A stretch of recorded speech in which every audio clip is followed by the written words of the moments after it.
Hi, everyone. So, welcome to Hacking the Language Matrix. Today, we have a special guest. His name is Fernando. He is a historian, so he's going to tell us a little bit about his academic background. And so, we're going to be talking about Spain and the Americas, the colonization processes. And he's going to give us a couple of data also regarding languages. So, please go ahead and talk and let us know a little bit about your background.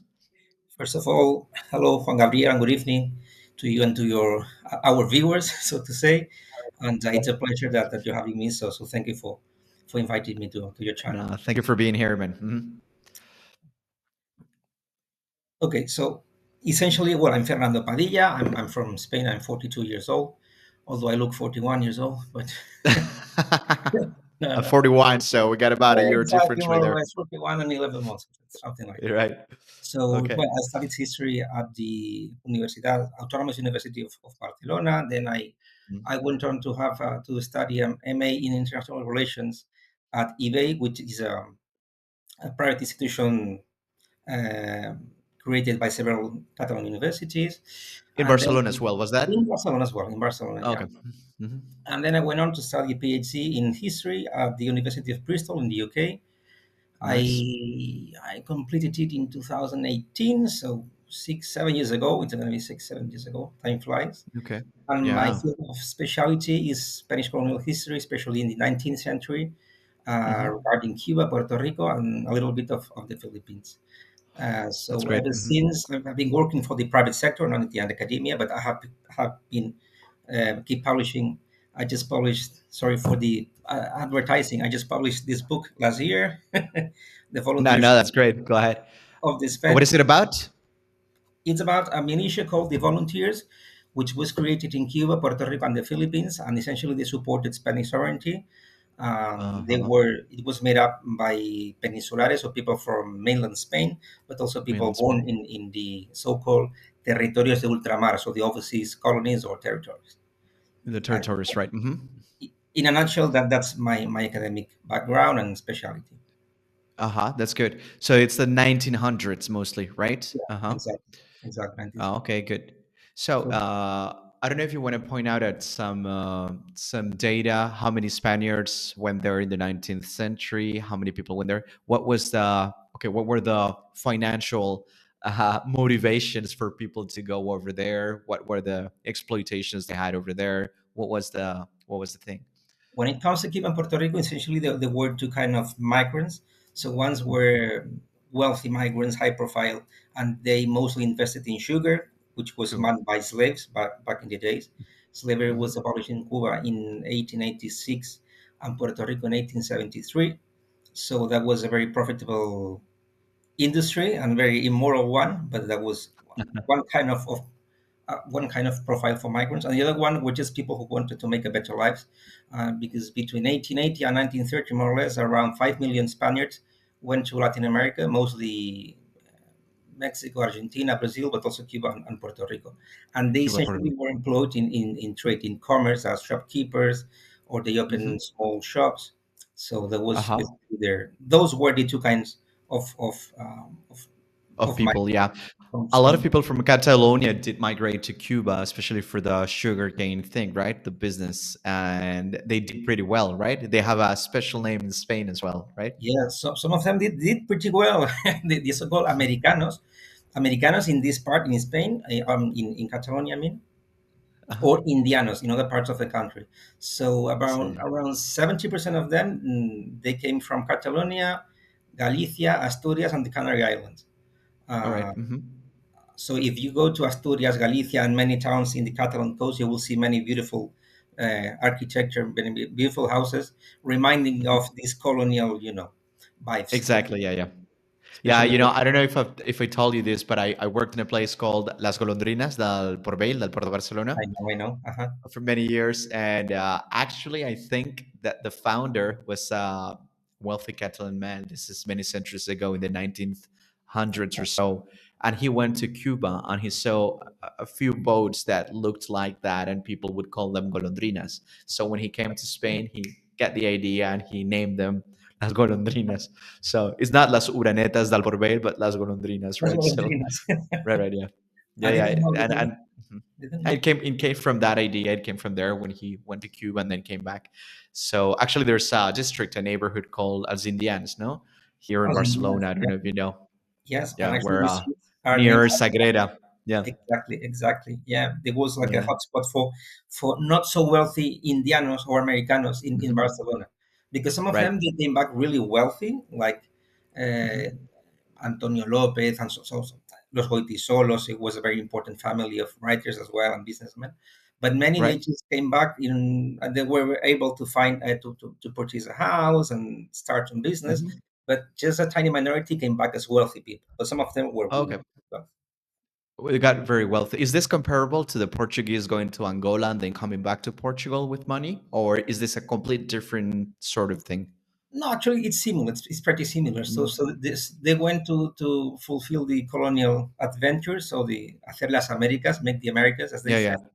yeah, And yeah. once sovereignty was over, many of them they came back. Although in Cuba and Puerto Rico, many Spaniards stayed after 1898 when Spanish sovereignty was over, and then the countries became either independent or an American U.S. colony like Puerto Rico. U.S. colony. Yeah. Many Hmm. of them stayed in the Caribbean, but also many of those families they came back after the triumph of the Cuban Revolution in 1959.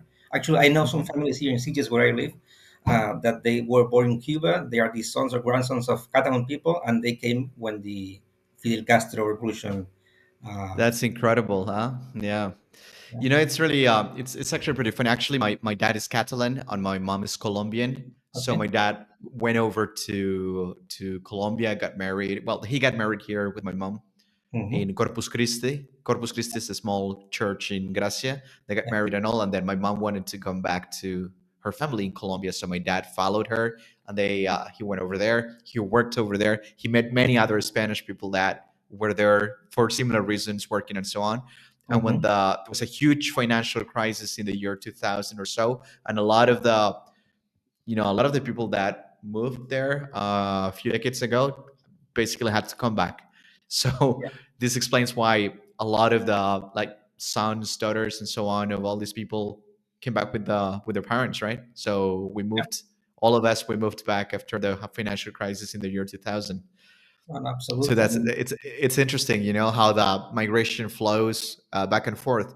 And I've talked to a lot of Brazilians who live here, and they have so many stories about their ancestors coming from everywhere. I was in a museum called Museu do Imigrante in São Paulo in Brazil. mhm, Beautiful museum, and they tell you exactly everything, right, about the history of migrations in the country. So you got the Japanese migrations, you got the Middle Eastern migrations, you got also the Ashkenazi migrations, because there were a lot of Jewish coming from Europe yeah, as well during the Second World War and so on. So also neighboring countries coming to Brazil, and it's amazing. It's just such a melting pot. The countries like big chunks of different countries all put together. It's just it incredible. is. And you can still trace the language, the food, customs, and Absolutely. it's I was, yeah, I was like in some small towns in Minas Gerais, Espírito Santo, mhm, which are states inside of, and I was flabbergasted to see like small towns that were founded by Ukrainians. There was like a Ukrainian community, and there was like, the name of the guy was like Yuri something, and everything was written in Cyrillic, Russian, uh-huh, Ukrainian. And it was so interesting also to see in the countryside in these little places that the houses still kept the aesthetics of those little villages back in Ukraine. So it's interesting to me to see how when people move to places, they still sort of choose places that are remind them of back home, and they do build stuff that is similar to what that they were used to. Same thing for the south of Brazil with the Germans and Swiss Germans and so on, and so it's a very interesting thing. I know obviously the case for Spain and Cuba and Puerto Rico, Venezuela, Colombia, and so on. It's a little different because it's still, let's say that the mother culture mhm, is still Spain. So there's not. there's no such what was how to say there aren't two they're not there's not really two different things coming Yeah. together, but there's a little bit more of the same in a refashioned way or something, you know. Mhm. Absolutely. But Yeah. yeah, but it's absolutely really interesting. Mhm. The only country would be Argentina, which is essentially like a mix of Italy and Spain plus Germans Right. and Ashkenazi Jewish. But essentially, Yeah. those are the two big chunks. For the rest Yeah. of Latin America, I mean, Spanish speaking Latin America is mostly Spanish based or Hispanic based Yeah. culture, also with local Absolutely. peoples and Africa as well. Because remember that there Yeah. was a great wave of people from Africa who were enslaved and transported to the Caribbean. So you can, in Cuba, Hmm. you can find, from music, obviously, from demographics, of Hmm. course, and food, Obviously, yeah. Hmm. and some words as well. Yeah. I always wonder why, when the Spaniards came back to Spain, they never brought back African families with them to Spain. This never happened, right? No, because when Spanish sovereignty ended in Cuba and Puerto Rico, slavery was not legal any longer, so they could Okay, not. but under a different status, maybe they could have come back to Spain. No, they Some, just left them there. some very wealthy people did. They took Oh, they some did. servants, Mhm. but Servants, right? Yeah. yeah, but most of people, they were not as wealthy, so they could not afford to bring back the Okay. Yeah. entire, 4 or 5 people. No, I mean, some of them did. Some of them did. Actually, there's a story in where I live in Sitges, that there was a family who were like 4 or 5 people, and they were very famous because they were the only black people in Sitges for, you know, Right. for many For years, a long time. Yeah. for a long, That's long time. that's funny.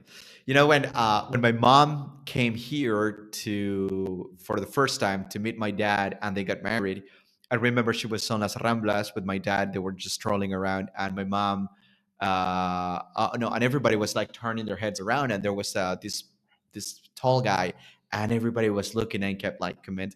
And my mom was like, "What's going on?" And my dad was like, "Don't look, just keep walking straight." And my mom didn't know what was happening, and then my father said to her, well, there's a black man walking down Las Ramblas, right? And my mom was like, a black man? We've got so many black people in Colombia. That's not, there's nothing outstanding about it. But Yeah. over here, it was like, for some people, it was the first time that they ever saw a Yes. black person. It was one Yes. of those people that came from Africa to study medicine or something in Yeah. Europe and Spain.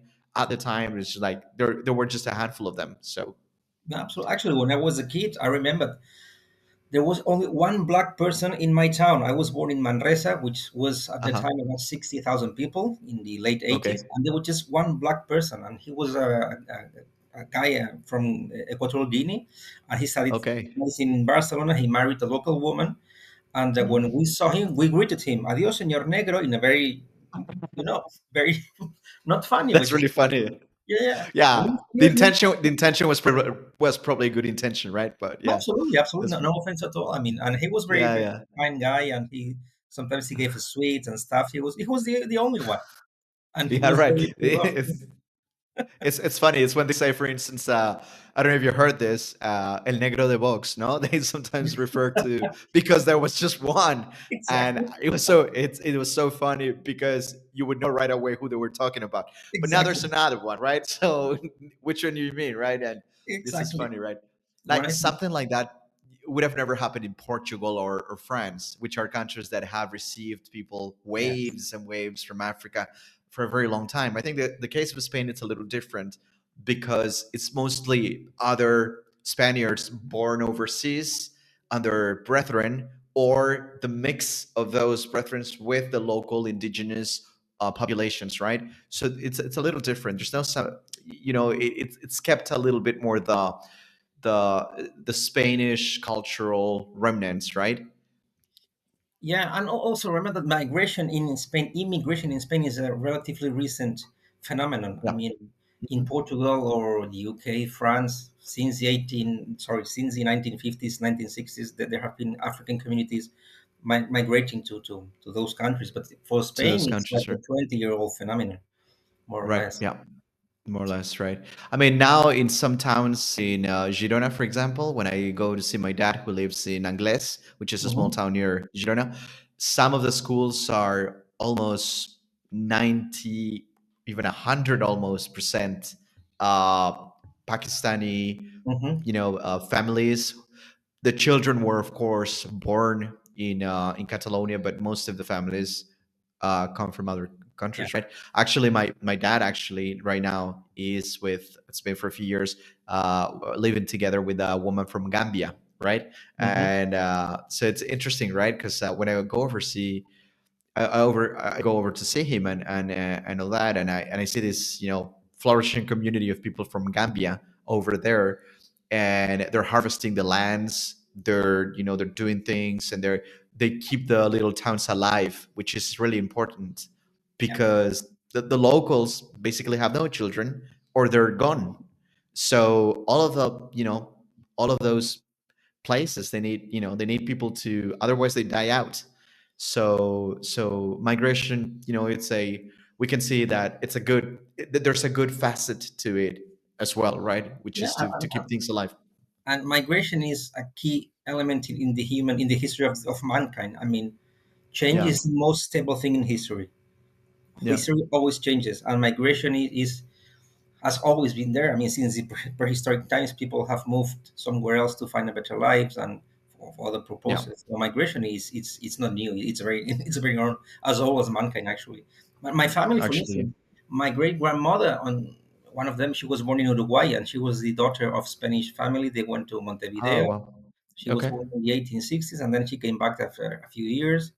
But two of Hmm. her daughters went to Mexico, so I have Mexican second Oh, cousins. wow. Nice. So yeah, there are so many have interesting you things. have you visited them in Mexico? I'd love to. I'd love to. No, never. Oh, Sometimes I talk to them via Skype or other means, yeah. but I would love to. Now they live in Texas, some of them. So it's every generation in my family and in many families they have migrated Right. somewhere else. Because on my other side of the family, we come from southern Spain, which is migrating within the same country, but is Right. in your town at the end of the day. So Yeah. yeah. No, that's great. That's great. That's interesting. Tell us a little bit about your what you focused on your dissertation, your PhD, and it was about history. You said, yeah. Yeah, it's a history. So I essentially look at this militia called the Volunteers because I was very interested in the intersection and the intrication between war, identity, and migration, actually. So I Hmm. wanted to see how the flow of people from Spain to Cuba and Puerto Rico shaped or reshaped the political landscape and how Hmm. local societies were related to Spanish sovereignty. So I find out that many Cubans and many Puerto Ricans they supported, with different degrees, with different nuances, supported the continuity of Spanish sovereignty. Some others didn't. So at the end of Hmm. the day, what I thought were purely anti-colonial wars of independence, I found out that they were civil wars between people who had conflicting identities and conflicting loyalties. So and I Why conflicting identities? Why would you say some of them had conflicting identities? Because they had a Spanish family, but they were born in Puerto Rico or stuff like that?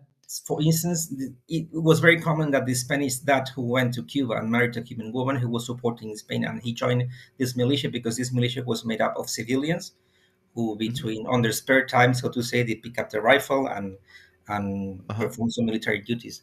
It was very common that those very guys who supported Spain so blatantly and so firmly, they had independentist sons who fought for independent Cuba, for instance. So there were many clashes within families as well, or other people who Oh, were Cuban born and they supported Spanish sovereignty. But after Spain sovereignty was over in 1898, they had to decide what to do. Were they supposed to go to Spain, a country? This mainland Spain. They didn't know, or they were to remain in Cuba, the place they know, but it right, was a different country. So, and the end of the day, many people became foreigners in their own land. right. So that's why that they have these conflicting identities on what to do, what Yeah. is, you know. That's really interesting, right? I've met Cuban people here from Spanish, let's say, Mhm. grandfathers, fathers, and so on, and they feel both. They feel Spanish and they feel Cuban. But yeah, there's between a hard rock and, like, as I say, they're like between the two, right? Yeah. There's a part of them that's Cuban, like, particularly, the culture and the but then another part is obviously of a Spanish background. So, but then coming back to Spain seems a little weird because Spain obviously has undergone a complete different process of development Hmm. parallel. parallel to what Cuba was living. And Yeah, so finally, if you come back to your own country or the country of your dad or granddad, well, you realize it's a completely different thing. And so you have to get used to that again, right? So readapt. yeah, Absolutely. So absolutely, yeah. imagine you were Cuban supporting joining this militia, the volunteers, and you supported Spain, and your grandfather had come to Cuba 50 years before you were born. And after the war, you have to go to Spain where you have no relatives, or you have many, perhaps distant relatives. You don't know the cities. I mean, of course, you know the language, you know the culture, but it's a different society, and you have to Oh yeah, readapt. So that's yeah. why these people they underwent many difficult processes. Some of them actually. So I was interested in how these processes work for them. So right, so there's a bit of sociology as well along the lines, right? Because you probably had to interview a lot of people and talk to them and see how they feel and how.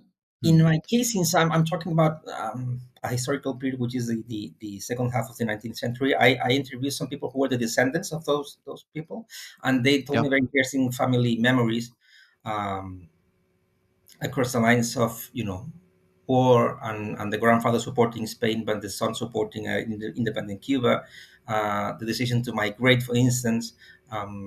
So I got in touch with this history through archives, of course, and newspapers and secondary, Hmm. sorry, primary sources, but also through my family memories. And they are very interesting Oh because you wow. see sometimes they feel like they are between two entre dos aguas, between two waters, one leg in Cuba, one leg in Spain. Yeah. They feel both Spanish but Cuban, or Spanish from Cuba. So Foot, one foot here, one foot over there. Yeah, I know. absolutely, You know absolutely. that when I was back in Colombia, I studied at Spanish school. So most of the people had a relative from Spain. So mostly would be the father would be from Spain and the mom would be Colombian, right? So a lot of the kids had, for example, very typical Catalan last names and all Mhm. that, but they were born overseas. So it was funny to talk to Jordi Trezeguet and talk to him and realize that he spoke with a Colombian accent. And he was like, it was the best. And obviously, he was, by all accounts, also Spanish, but also Colombian. So it's Yes. I remember I remember all that. It's just like, and you know what? It's really funny. Within the same school, we had a lot of the 100% native Spaniards who had come from Spain to, with their dads and all that, and studied there. And we also had the ones that were born like me over there, but whose parents were from Spain. So and between the two groups there were subgroups as well. So we would hang out with those who were like us, Mhm. criollos, and pure Spaniards would hang out with each other. But we were friends, all of us, but there were subgroups within that big group, right? It's just so interesting, right, to see how that works. The social factors, the way, even we're talking about children, but they know those things, right? And you would say, wow, that's incredible. Yeah, children know those things, right? Interesting. See. And it's funny because I'm thinking of the 19th, because sometimes I think I live in the 19th century, which is the country I studied. Right. But the same divide was present back then in Cuba and Puerto Rico, for instance, especially in Puerto Rico. In Puerto Rico, there was no not I mean very tiny independentist movement. So Hmm. Spanish sovereignty was mostly appreciated and supported. But within people who supported Spain, though, there was kind of a divide between Creoles and Peninsulares in a way. So for All right. instance, I have found some letters from Peninsulares who were serving in the army as officers, and they said, "Well, our Creole mates, yeah, they are loyal, but we have some doubts sometimes." So Yeah, right. I mean, yeah, they of course, right. They were born there, so that place was also in their heart, as opposed to the yes, ones you know who yes, had come. And yes. do you think the process between independence is similar or has a similarities between the British and the Americans? British born in America who then wanted to become independent from the kingdom and all that. Yeah, essentially, I think it was a similar process because at the end of the day, it was mostly Creole, so people who were from they descended from the colonizing nation, Spain or the UK, who Uh huh. supported independence. I mean, they were the elites. In the US, it's a bit different because there was a factual erasure of Native Americans, so they were just a tiny. Yeah. Um, but in Spanish America, so to say, the elites, they were the Creoles at the end of the day, and they supported mostly in independence. I mean, when you are so distant from the motherland, it's bound to happen. I think how it happens is a different kind. It's a different discussion. Look at Canada. Canada is now independent, but we don't know exactly when it became independent because Right. it's been a gradual process, right? Right. Yeah. Um, I think those things are just bound to happen. There was a Mexican historian, Leon Portilla, an anthropologist as Hmm. well. He said that Indians conquered America and Spaniards made it independent. He meant that without the participation Mm. of natives, the Spanish conquest would have not been possible because there were Yeah. just a few Spaniards going to what now we call Mexico and Peru. And without Hmm. Creoles, who were Spaniards born in America, there would be no Hmm. independence. So history is Yeah. so full of complexities and irony sometimes. Yeah, and so contradictory sometimes, and so so weird. But yeah, it is true. Actually, there was this. I don't remember the name of this woman in Mexico, this Indian or indigenous woman who helped the Spaniards. La She was a Malinche, trader. Malinche. See, yeah, yeah, Yeah, yeah, yeah. That's funny, yeah, right? because at the end of the day, the sense of being American didn't exist back then. You were Mm. Tlaxcalan, or you were Aztec, or Mexica, or you were Otomi, or other. So when if you were oppressed, so to say, by the Aztec and some guys who just had come from the other side of the world, they promised you, hey, if you ally with me, we're going to beat your or our common enemy. Uh, Oh, let's do it. Yeah. that's great. So that's how it worked. That's how it worked in Peru and Mexico. But they were just uh, How? no, sorry. Yeah, how true is it that the Spaniards were the bad colonizers and they took the gold and they did this and that? And why is it so common nowadays to see so many Mexican people and so many other people, especially online, Hmm. talk about something they don't know about? And why are people so driven by the hatred, the sudden hatred for the colonizer? Why are these things coming out now? I never heard these things when I was a kid. It's funny because I do sociolinguistics as well, and so there's words like Latinx, like they end with the X. I would never think of myself as a Latinx or something like that because I think that's just really irrelevant. But it seems like there's this conflation or this putting together of a group of people who are supposed to have had a mistreatment throughout history and who are getting together, and it's becoming really strange because these people have nothing to do with each other. So like these groups are there under different circumstances, or so they think, and Hmm. they are going against this set of metaphor of what the white European, let's say, straight, even because there's some gender issues there too, represents. And I think it's flabbergasting how crazy this is as a concept and how easily people fall in this trap, right? I don't know. You have anything to say about that? Yeah, I think it's all politics. It's all politics, and there are the different reasons. I think to begin with, the national identities in Latin America were necessarily built on anti-Spanishness, because if you break apart with Spain, you have to loathe Spain in a way. I mean, if Right, you are warring, if you are fighting against a crown or group of people, although they are your relatives as well, because as I was saying, Creoles, they were Spaniards born in America. But the only right, rhetoric was that no, we're getting back to our pre-Hispanic days in which we had those glory, you know, days, right, and necessarily in order to create a Mexican identity or Peruvian, Argentinian identity, it was needed to hate Spain in a way. I think right. this trend was very nuanced throughout the 19th century because there was this massive migration of Spaniards going Hmm. to Latin America, 5 million between 1880 and 1930, more or less. So Hmm. this anti-Hispanic wave was quite tamed in a way.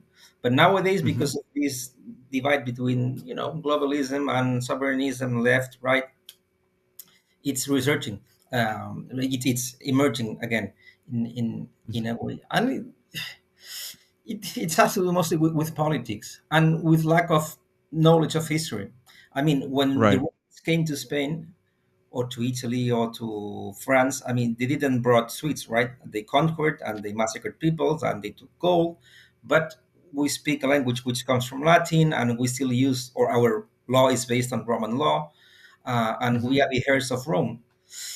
The Right. same applies for America when it comes to Spain, for instance. Of course, there were Yeah. grievances. Of course, there were abuses. Of course, but a new civilization was built in America, Right. and Mhm. you cannot reject that part of your past. We can talk about it. We'll discuss it. We can discuss it, of course, but to weaponize it as a political tool, it's very Yeah. dangerous, and it's dividing people. Yeah. No sense. It's so all of this is so instrumentalized, right? They use it as an instrument to gain some kind of power, some kind of political grounds, Yes. some kind of financial benefits. There's this thing, about oh, we regret what we did in the past, therefore we have to give you back some of the money that we Yeah. took 100 years ago. So there's this request, to make amends and to fix the past somehow. But then the argument on the other side, as you said, in Spain, it'd be ridiculous. What are you going to do? You're going to talk to Italians and say, well, the Romans came here and they Mhm. did this and this and that. Yeah. They killed the Iberians and so on. Yeah, it's strange, right? It reminds me of how some languages as well can be weaponized. For example, I don't know if you know much about this, but the Catalan language is a language that is also used in many instances throughout nationalism and history in general as a weapon against certain groups. And certainly within Spain, you can still hear the echoes of that rejection, right? You can Yeah. see how they say, well, you come from other parts of Spain, but you don't want to speak our language. Mhm. Here we speak Catalan. This is the way you do. And then you see this person that comes from, I don't know, Aragon or something, and is trying to speak Catalan, and people will answer back in Spanish. And so that creates a problem because you're given to you're given a contradictory discourse, or the narrative makes no sense because you're saying to this person, okay, you want to integrate this society. In order to do so, you need to speak this language. But whenever that person tries to speak the language, you push them off the ground and say, no, you don't do it well. So I'm going to have to speak Spanish back to you. So that creates some sort of resentment because that person is lost in between, the space, right? Doesn't really know where to What- go in order to be part of this thing. And so it's interesting how malicious policies from some of these politics are by alienating people and instrumentalizing the language against a group of people just because of trying to gain power, right? And people do believe these things, which is the interesting thing. It makes no sense whatsoever, but people still believe these things. When somebody tells you, I don't know, I studied Russian at the faculty, so I speak Russian as well, and I would tell someone that I speak Russian, they'd congratulate me and they would think it's okay. But if I say I speak Catalan to my dad and Spanish to my mom, oh, Catalan, really? You speak Catalan? Then there's this hesitation, right?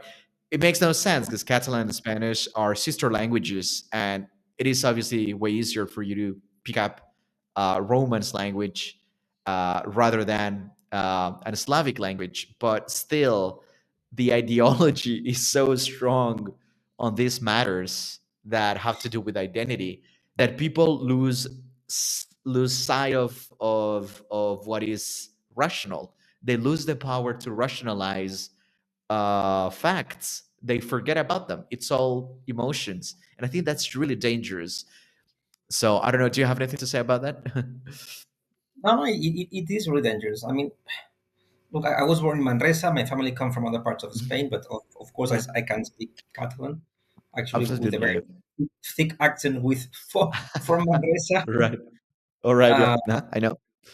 but look, when I was a kid, I just learned Catalan naturally in the school, and I spoke. I was born in a very Catalan speaking neighborhood, not family, Hmm. but neighborhood. So it was a very natural Right. thing Right. for Yeah. me. And I saw films in Catalan. I read Catalan books in Catalan. I mean, but Hmm. as the language was weaponized a few years ago with this pro-independence push and stuff, I have to say I don't personally support independence. I don't. All right. It created a sort of, I became a bit adamant when it came to consume culture in Catalan. So first I had to check, okay, but are they pro independence? Are they not? And that's very sad. Yeah. That's very sad. That's very sad because for Yeah. a few years, most of the cultural content that came to me in Catalan was weaponized or was political, and Totally. that's very dangerous for a small language like Catalan. It hasn't. I mean, it's like 6 million speakers, native speakers, I think. Right. So try to impose something, it does it fires back. It backfires. Sorry. Um, Completely. Yeah. and actually, I know many people like me. I do learn. I do watch series in Catalan, like Crims is very good from TV3, the Catalan TV station. Yeah, yeah. I read books in Right. Catalan, but for a few years I was a bit adamant, not because of the language, but because of the political message that might be behind it. So Absolutely. Yeah. weaponizing languages is it's very it's dangerous. It's dangerous. Actually, language are made for humans to communicate, not to separate. Uh, Absolutely. That's what I always thought. But apparently, not everybody thinks that way, you know? But yeah. you Yeah, yeah, mentioned yeah. Russian. I mean, most of Ukrainians they can speak Russian too, but now they just refuse to They for refuse to do so. You know, understandable I, reason. But yeah, Belarusian is the same thing. Yeah. I like running. So I do trail running and just different types of running, but yeah, mostly running. And so I'm part of this club, which is, it's a Ukrainian club for runners, all right? And so I joined them, and yeah, they do speak Ukrainian to each other, obviously, you know, as the thing is going on right now, and it's a serious matter for them because they have family members involved sometimes, or sometimes they know people who have been involved in the war. Some of them they were traveling when the war erupted, they broke out, so they couldn't come back to their countries, so they had to stay abroad and try to help their country however they could. And these stories are really tough when you listen to them. yes, And so you realize how good we have it here without any of that stuff. And yes, so the less war-like discourse and narrative, the better it is, because we don't need that sort of thing. The yeah, war is the most cruel thing that can ever happen to a group of people. And so I realized that some of them, not this club, but in general, some of the Ukrainians do not come specifically from regions of Ukraine where Ukrainian is actually spoken. So they had to learn their own language, which is yeah, a weird concept. And hmm, so it's tremendous how language can mean one thing or the other. I mean, like, if you're Ukrainian and you don't know Ukrainian because you don't happen to be from a place where Ukrainian is spoken, when you speak Russian, that's your mother tongue. Yet you suffer from people who speak that language, came to your country and did all are doing all those bad things and all that. And once you are abroad, you hear, or people hear you speak Russian, they're gonna think you're the enemy, and not the person that is actually suffering through all that terrible thing that is happening. So it's like, it's nuts. You don't only get to suffer, but you become the bad person too. It's like a double fist, right? You know what I'm saying? It's terrible. It's a terrible situation. So a lot of them have been forced to learn Ukrainian and communicate in Ukrainian and get proficient in their own language somehow. So yeah, languages can be totally instrumentalized, and they're used as tools one way or the other. or the I other. wonder I wonder if anything like that ever happened in the Americas regarding Quechua and Mara, or any of those hundreds of languages that I know very little about. I know that, for example, in Colombia, the population who speak those languages is very small. It's a minority, so we don't really have much of that. People can have their forebearers, being Yeah, indigenous, but they might not speak the language because you lose that really quickly. But in parts of Peru, when I traveled through South America, I was in Peru and Bolivia. Bolivia was like a lot of people, like 40% of the population spoke mhm, like Quechua and some parts like Mara as well. But they were not very proud of their language. They sort of knew the language, but there was not, you know, there was no this thing coming out of their heart saying, yes, we are, proud Quechuan people or something. Just not, it's not there. But I remember that they did not like foreign people being there. So like you would approach a Bolivian and say, excuse me, do you know how to get to this museum, this part, that part? They're looking at you like, what are you even doing here? Like they're not cool with you being here, right?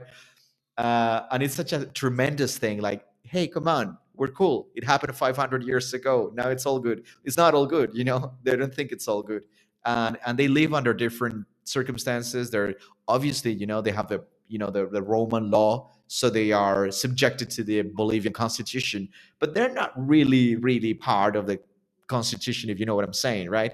Uh, it's like, no. It's like there's a process of westernization that was supposed to take place but never did. And so people are just not really proud of those languages. They don't want to know anything about those ethnicities, and they want to overcome that past and become Westerner, in the sense that become Hispanic, let's put it that way. But it's not possible because there's no cultural reference for them to become that, and so they are trapped in the limbo. They're not what they were, but they're not what they're heading to either. So they're somewhere in between. It's a terrible situation. What happens when that takes place. Yeah. No, it is, and one has to think that independence is 2 centuries old in Latin America, and most of the continent, except from Cuba and Puerto Rico, was under Mhm. Spanish sovereignty for 3 centuries, right? And back then, on the Spanish crown, there was kind of several identities within the same empires. It was an empire, not a nation. It meant that yes, Spanish was the official language of administration, and there was Spanish law. But groups and communities, they kept a high degree of autonomy. So actually, the Mhm. life of indigenous people in Peru, Bolivia, was pretty much unchanged from pre-Hispanic times, except for religion because they converted. But otherwise, they Yep. spoke the same language, and they had the same customary laws. Yes, they had to abide by the Spanish law, but at the end of the day, in the everyday life, customary law was the most important one. Mhm. And since independent, these new liberal nations, I mean, because the very concept of nationhood is very liberal, so it comes from the French Revolution. Mhm. The idea that all of us we have the same, we have need to have the same language, the same law, the same identity, was applied in Latin America, but on a very fragmented social basis. So how do you make a bunch of different people? Let's say Peru, you have Creoles, Quechua, some Aymaras, some Mapuches in the not Mapuches, sorry, South. yes, Uh, I will remember the name. So you have different groups of people. How do you melt them into a new nation? It's very difficult. It's very difficult, especially yeah. when these peoples they don't have a stake in the state. I mean, because just recently there have been Peruvian presidents or ministers with brown faces. I mean, Right. right? It's They very were they were all white. they were all white in a country where whites are a minority between A I think minority. Yeah. 10, 20%, something like that. Yep. So how Yeah. do you Yeah. make nations? It's very Yeah. complicated. And in Peru, for instance, independence had to be imposed because most of Peruvians they supported the Spanish crown, although they speak no Spanish. Actually, the so-called Royalist army who fought against independence armies in the Peruvian War for Independence, they needed translators, people who spoke Aymara, who spoke Oh Quechua, wow. because they supported the King of Spain, but they spoke no Spanish. So how Oh do you make a wow. nation with this human material? It's very difficult. It's very difficult. Yeah. It's very counterintuitive as well. I would have never thought that people who did not speak Spanish would support the Spaniards, Yes, right? because the Spanish crown, as I say, gave them a high degree of autonomy. So as long as you pay taxes and as Ah. long as you officially abide by the law, we are okay with you. A bit like the Romans. Oh, right. Okay. A But bit like the Romans. Yeah, liberalism, it reminds me of that. for instance, the so-called ejidos are the common property of the land. So private property was not as common in many areas of the Andes or Mexico, and the crown Mhm. allowed them to have this communal property. So the whole town was proprietor of the land. With the liberal state, they say no, you need to have private property. So who's going to buy the land? The richest man. And that's why many of these Um, communities they supported, not because they felt Spanish, but because they thought that their rights, their way of life was better preserved under the Spanish crown. Um, and these frictions with the liberal state, although they don't any longer wave the Spanish banner, of course, but these frictions with modern politics or liberal politics, they still apply in Peru, in Mexico, and in many other countries. And in also many other countries. the Hispanization. It's I'm just turning a bit into linguistics, which is very Hmm. interesting. In Mexico, Hmm. when the War for Independence started in 1810, around 60% of people spoke no Spanish in the whole virreinato, the whole viceroyalty. 60%. Well, Today, I think just 7 to 8% of Mexicans speak a native language. right. Hmm. When it comes to Hispanization, I think the republics, because they wanted, on the one hand, to break with Spain, but on the other, they wanted to make Mexicans, and they needed to make Spanish like the most widely spoken language. Uh, All right. and that's very ironic in a way that Mexico became more Spanish after independence, Yeah. demographic in a way, and Yeah. Yeah. this Yeah. Yeah. applied Hmm. in other nations. But Mexico is a very Yeah. from 60% to 8% in 2 centuries. Wow. Yeah, because Mexico, culturally speaking, is so Spanish. They have the virgins. They have all the processions. They have all this religious background, which is very Christian. The mentality, the culture. I've got Mexican friends, and they're as Spanish as can be. Whether Yeah, white or not, yeah, or not 100% white, yeah, but they embody what Spain was like when they went over there, right? The very Spanish culture in a way, right? yes. Because Spain has been changing quite a bit. Like modern Spain is not what Spain used to be like before. It's got all these new ideas. People don't get married. People don't want to have Oh children. yeah. People don't Mhm. want to. They're not religious at all. They've got this. There's this sense of freedom in the individual, right? And but it seems lost in a way. It seems like against its own tradition, and there's this conflict between not knowing who you are, but understanding that you come from this place and there's these traditions that you should follow, but at the same time not really understanding whether you want to do that or not, right? If you become traditional, you're a traditionalist, and that's not cool because you have to break with those traditions, and you Mhm. have to you have to follow this trend in which something is we're creating something new. Nobody knows what it is, but it's something new, and the younger generations are, let me put it this way, fooled into following these new trends. We don't know where they're leading, but people in places like Mexico and so on, they do not believe that stuff. They want to stay very Spanish in a way, right? Or Yeah, Hispanic, let's put it that way. yeah, Their own version of what Spain is, and they still, like the bulls. They love the virgins. They have this Judeo-Christian way of thinking and mentality, the yeah, sense of humor, and so it's really weird that you would have like the former, yes, colonized countries, let's put it that way, becoming the new representatives of what Spain is like, since Spain itself is kind of falling apart culturally speaking. You know what I'm saying? yes. Sadly enough, I would like to disagree with you. I would like to disagree, but yeah, I think I mean society is quite divided in that respect, in that regard. It's Right. not So all of not it. falling apart. Sorry about the No, words. no, Not falling apart, but it's becoming different, right? no, I agree with you. I mean, if you have two legs and one of them is falling apart, the other one is going to fall apart eventually. So no, I agree. Yeah. I agree with you. I mean, at the end of the day, a tree without roots, it's going to die. I mean, the Mm. tree grows, but it needs roots, right? So Right. socially Yep. speaking, I think it's the same. And when I visit, I've been to Mexico, Cuba, and Puerto Rico. I would love to Mm. visit Colombia and Peru and so many other countries, but So personally, I've many been other more countries, right? in those three countries, and I felt like wow, this is like going back in time because I felt I was in the Spain I knew when I was a child. You know, Right. Yeah. it's a Sure. family of values, traditions, and the way people Hmm. still respect those values, and they know even old songs, old Christmas songs or whatever, which in Spain they are becoming lost. I feel I am the last. I belong to the last generation who was in touch with Mm. this more traditional culture. But my nephews, Right. they're very young. They are 12 and 10. But I don't feel the culture is being handed over to them, Whereas in Right. Mexico and Puerto Rico, even despite the huge and the very important U.S. influence, they keep the Right. Hispanic vibe alive. That's Yeah. why I like it so much crossing the Atlantic. I feel at Right. home. Why do you think that we're not keeping those things alive here? Because younger generations here are so Americanized in the way they talk, the way they behave.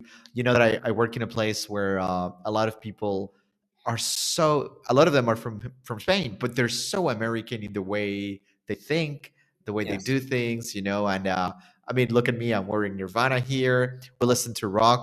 We have like Santa Claus. We've got all these new Mhm. things going on, right? So people speak English so much better nowadays in Spain than they did before. And but why do you think that the concept of tradition, culturally speaking, seems to be not holding, as you say, and there's no pushing for that transmission? Why do big institutions do not want this transmission of culture anymore? Why do you think that's the case? Wow, that's a very wide topic and very interesting one. My opinion Yeah. is that in the last 40 years, Spanish people have been told that they had to be Europeans, and by Europeans it meant quit being Spanish in many, many ways, right? Okay. Because people associated being Spanish with being a bit backward, very conservative, not cool in a way. Being cool was being, going to London and listen to English music. I mean, music in English, either American or British, and only Yeah. watching TV series from the US or the UK, Mm. and essentially becoming Europeans, which is sad. I mean, of course it's good to know other cultures and enjoy movies and series and music and stuff and food even. But we are part of a civilization, which is the Hispanic one. I mean, when I Mm. talk to people from Mexico, Argentina, Peru, I don't feel I'm talking to a foreigner. I'm talking Right. to someone which is very familiar to me. We speak the Right. same Yeah. language. We share many of the same values. So we are a civilization. But many people in Spain don't think that way. They prefer to think that they are closer to French people or German people than, Mhm. because they see Latin America a bit backward, and that's the reality. That's the Mhm. essence, Sure. Sure. in my in my opinion. In my opinion, that's Mhm. why people think that by not being Spanish they are cool and they are European or modern. Ah, okay. So Right. they And associate mhm. Yeah, modernity. that's interesting. Mhm. What's that? Sorry. No, no, that they associate modernity with not being Spanish or Right. Hispanic I see.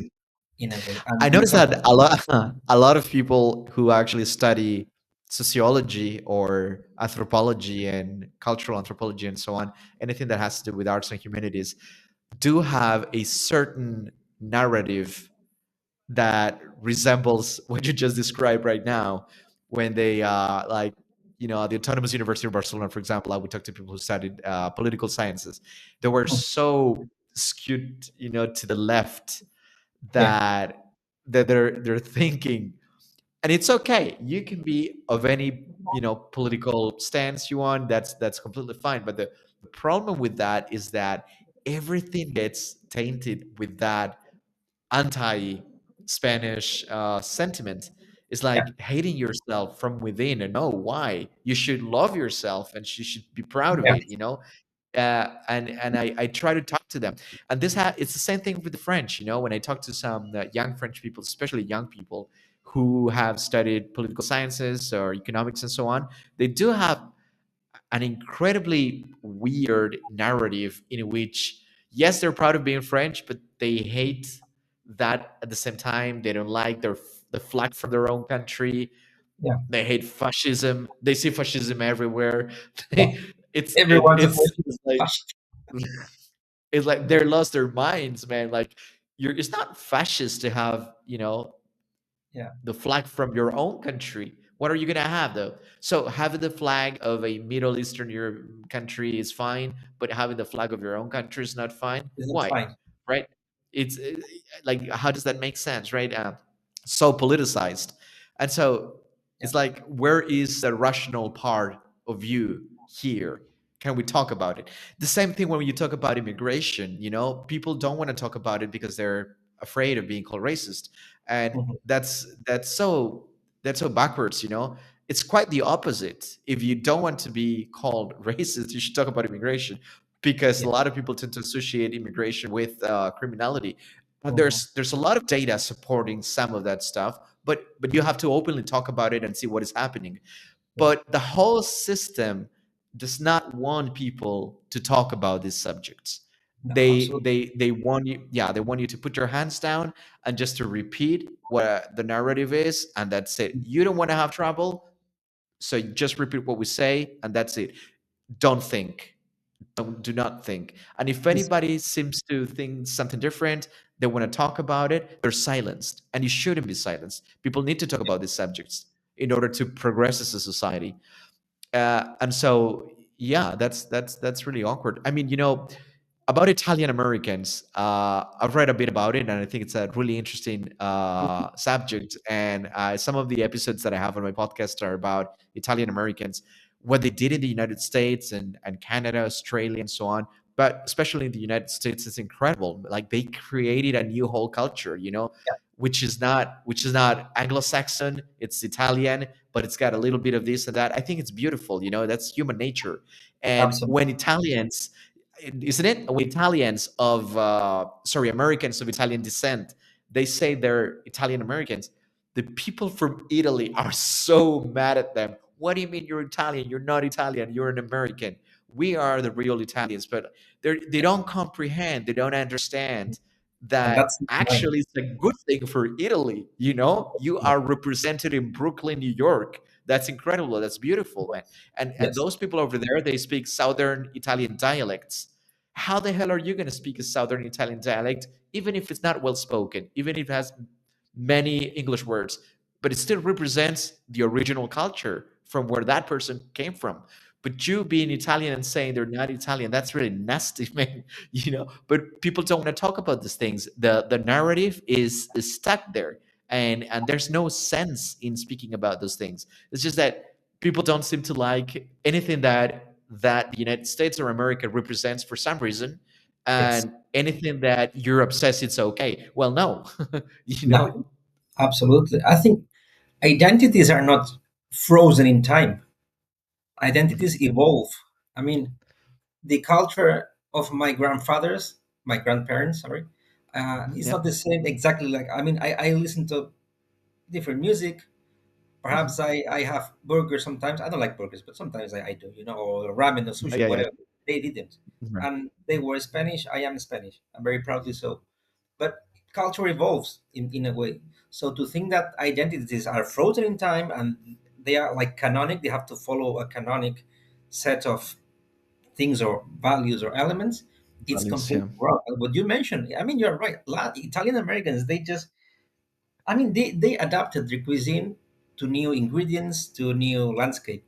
But instead Mhm. of being proud, if I was Italian, I would be proud that those people still, okay, they don't speak Italian, but at least they try to keep the vibe and they keep the pride of being Yeah. Italian. No, they just, no, this is not, they say this is not Italian food.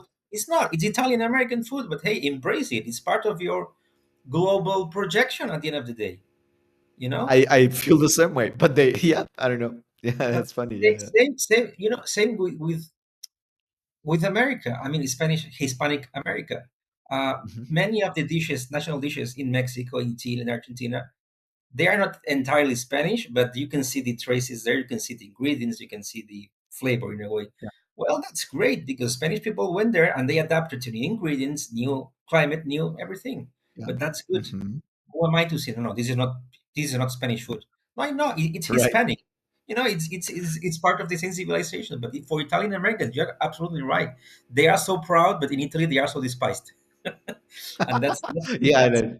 that's so I strange. like when I read the comments, and this coming from young people who are Yes, supposed to be liberal, open-minded, and all They that, are not. and then they're so close-minded, they're Yes. so narrow-minded.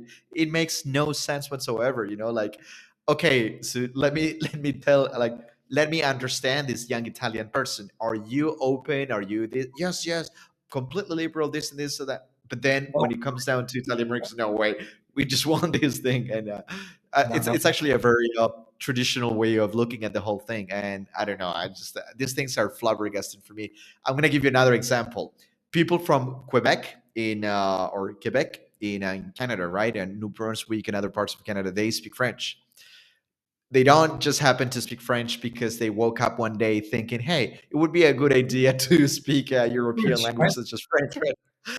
They speak French because they actually came from France, right? Maybe the later generations did or were actually born in Canada, but they Yeah. did come from France, actually from a concrete part of France, and this is Norman. well documented, Uh-huh. throughout the 18th and 19th centuries.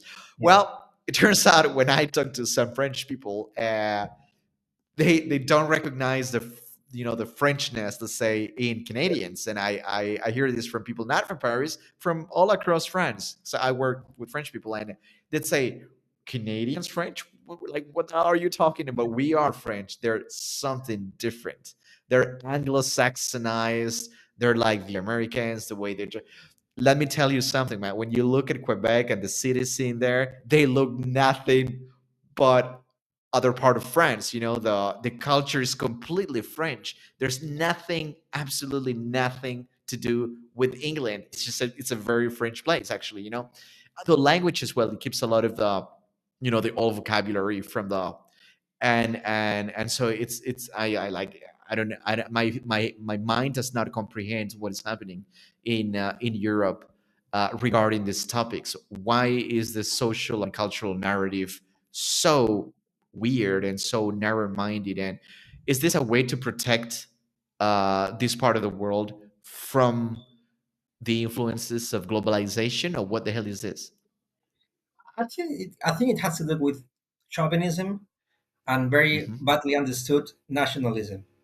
Uh, I think we have to learn a lot from the Romans, because if you visit a Roman town or Roman site in Spain, France, or you go to Libya, you go to Syria. Well, not to Syria now; it's a bit dangerous. But if you go to the part of the world and you visit the Roman town, you will see the different elements, but done in a different way. So you will see same law, Latin with spoken, the official language of the administration, or Greek in the east, and you will see the thermae, so the bath, you will see the villas, you will see the amphitheater, the theater, but they adapted to local conditions. So perhaps the Hmm. stone was different, perhaps the food they ate was different, because the ingredients are not the same in Gaul or in Spain or in Syria, but they were all Uh-huh. Romans. And Yeah. I understand my civilization in this way.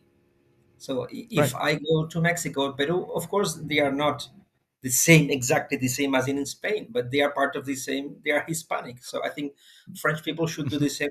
I'm not one to to tell Yeah, yeah, different yeah. people, but I think they should understand Yeah, and yeah. embrace that. Hey, it's great that Quebec still speaks French, and they are so proud that they keep the French culture alive. Same Sure. with Italian Americans or other groups of people, because at the end of the Right. day, they keep the spirit, and that's the important thing. But they have to adapt to a different atmosphere and different ingredients, different climate, different everything. Right, right. Yeah, yeah, I completely agree with you. No, no, it's been cool. It's been a really nice talk. And I hope to get to read a little bit of your books as well and understand a little bit more about what you do. But yeah, no, it's been great talking to you. It's nice that we agree on these very crucial points, you know? Yes, and Uh nowadays it's very important, because the not political, but the debates are becoming very heated nowadays. It seems that if you don't agree with yeah. someone on any topic, it becomes your enemy. No, no, he's not. You can disagree, but in this case, we agree. So, which We is great. agree. No, it's really nice. Yeah, it's cool. It's the same thing when people talk about Trump or Elon Musk and this and that. You don't have to hate someone just because No, you can also say the good things about each one of those persons, whether you yeah, like them or not, and have a more balanced conversation, conversation, which is what is absolutely. lacking nowadays. Yeah. and think. That's good. Good. That's the most important thing. Think, because nowadays Yeah. Think. we are fed information, and okay, you have to think this about COVID. You have to think this about the Russian-Ukrainian war. You have to think this about Trump, Yeah. LGBT, migration. No, no. I mean, I'm a human being. I think, I rationalize, and then I can have ideas, some contradictions, doubts, and we can discuss. But no harm Yeah. intended. Yeah, That just is two normal. people rationalizing and talking. Yeah. Yeah. Okay. Yeah. Cool. Anything else that you might want to add about to the conversation? Anything that you think would be worth mentioning about the colonization process in Cuba, Puerto Rico, and so on? Do you want to make a special remark? Or do you think everything has been discussed so far? And do you I have any think intentions to further your studies in the future, or what's your? Well, right now I just translated my book into Spanish, and I'm looking for a publishing house. I hope it's going to come out in a few months' time. But then my next study, it's colonial, but not. It's not going to address the Spanish American side of the world, but Morocco. It's going to be a biography of Oh, my wow. grandfather. He was a military. He was an army officer, and he served in Wow. Africa, in Morocco for a few years. So that's going to be Nice. my next project. Oh, that's cool, man. It's Are you gonna have to move there? You're gonna have to look at the archives and all that. Okay, that's interesting. Wow, cool. I'll have to go to That's really cool. Melilla, the Melilla, Mhm. because my mother was born there, and he served in Melilla and Morocco, the Spanish protectorate, for 32 years. He fought in the Wow. Civil War, so that's gonna be Wow. my next project. Yeah, That's beautiful. All right, thanks a lot, man, for being here. It was really nice talking to you. my pleasure. Very entertaining. And so yeah, hope to see you again in the show, man. Thanks a lot for coming. Right? Thanks for having me, and Have a good one. I hope to talk to you again, and soon. Sorry, I meant Bye bye. talk to you soon. Have a good one.